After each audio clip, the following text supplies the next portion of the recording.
And as I end my time in the White House, I can think of no better message to send to our young people in my last official remarks as First Lady. So for all the young people in this room and those who are watching, know that this country belongs to you, to all of you, from every background and walk of life.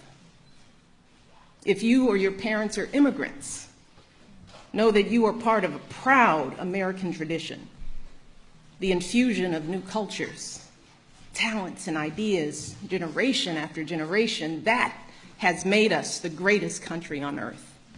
If your family doesn't have much money, I want you to remember that in this country, plenty of folks, including me and my husband, we started out with very little, but with a lot of hard work and a good education, anything is possible, even becoming president.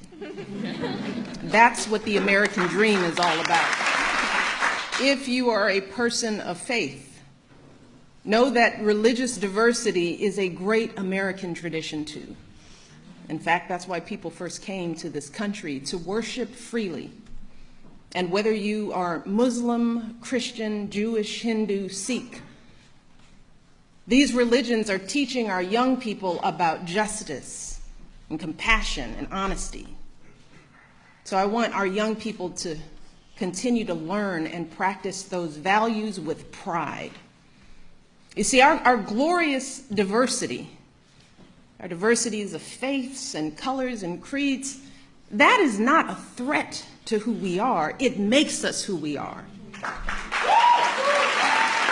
So the young people here and the young people out there, do not ever let anyone make you feel like you don't matter or like you don't have a place in our American story, because you do. And you have a right to be exactly who you are. But I also want to be very clear. This right isn't just handed to you. No, this right has to be earned every single day. You cannot take your freedoms for granted. Now, just like generations who've come before you, you have to do your part to preserve and protect those freedoms. And that starts right now, when you're young. Right now, you need to be preparing yourself to add your voice to our national conversation. You need to prepare yourself to be informed and engaged as a citizen, to serve and to lead, to stand up for our proud American values and to honor them in your daily lives. And that means getting the best education possible so you can think critically, so you can express yourself clearly, so you can get a good job and support yourself and your family, so you can be a positive force in your communities.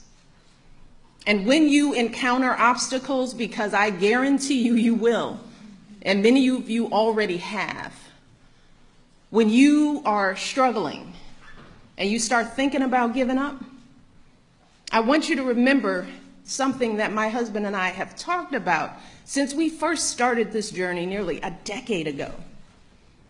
Something that has carried us through every moment in this White House and every moment of our lives. And that is the power of hope.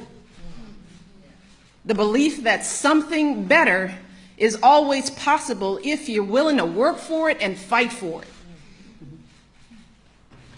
It is our fundamental belief in the power of hope that has allowed us to rise above the voices of doubt and division